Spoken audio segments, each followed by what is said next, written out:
In this lesson, we will tackle the most common mistakes that are related to the letter ha. The ha sound is not the most complicated sound. In fact, it is possibly the easiest sound in Arabic, since it only requires that you let air pass through your throat.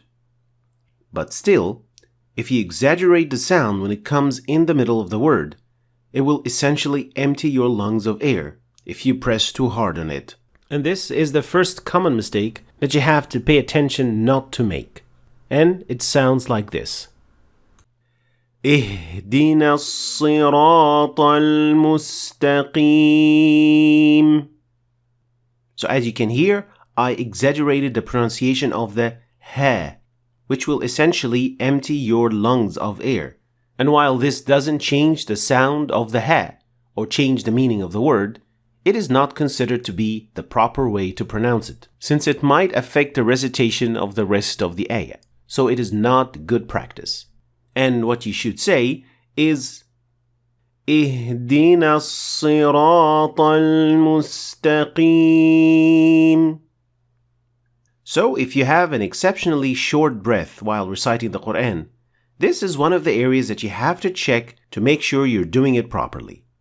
Next, when a word ends with ha sound, you should make sure that it is not left out, since the sound is just a gush of air coming out. So this mistake can easily happen, especially if the ha was preceded by a letter that has fatha on top.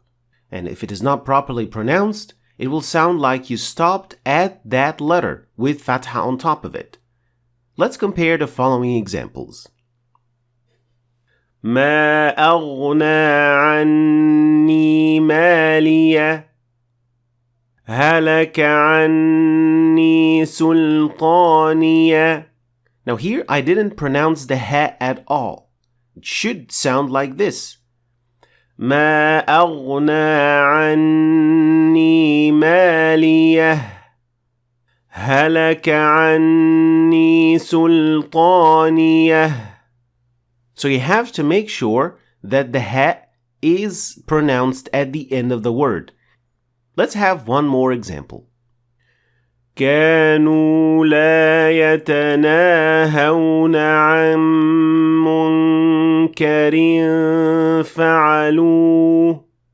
Now here it sounded more like فعلوا, while it's supposed to be فعلوه. Let's see how to pronounce it properly. كانوا لا يتناهون عن منكر فعلوه. Another mistake that is related to the ha is when it is followed by another ha. And the mistake would be that you pronounce them as one or merge them. And this mistake is more likely to happen when both ha have the same vowel. Now let's hear what the mistake might sound like. يوم يحمى عليها في نار جهنم فتكوى بها جباههم. Here I pronounced only one ha, maybe a bit longer, but I certainly didn't pronounce both ha's properly. This is what it's supposed to sound like. يوم يحمى عليها في نار جهنم فتكوى بها جباههم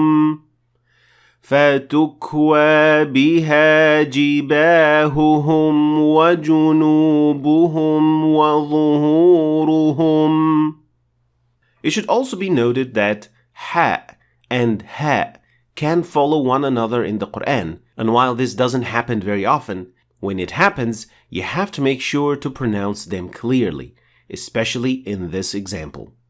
وَمِنَ اللَّيْلِ فَاسْجُدْ لَهُ وَسَبِّحْهُ لَيْلًا طَوِيلًا. Now here I clearly didn't pronounce the ha, and what I did is that I extended the ha sound and I added a dhamma at the end of it. And this is usually what happens because this combination of sounds is not the easiest. But make sure to pronounce the ha and ha clearly by saying سبحه سبحه, and in context is going to sound like this.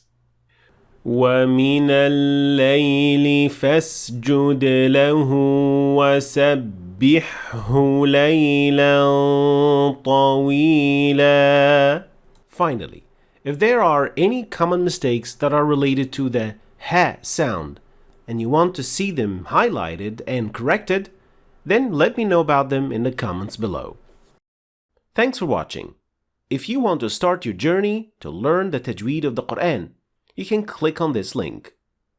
And if you want to understand the Quran in Arabic, then you should click on that link.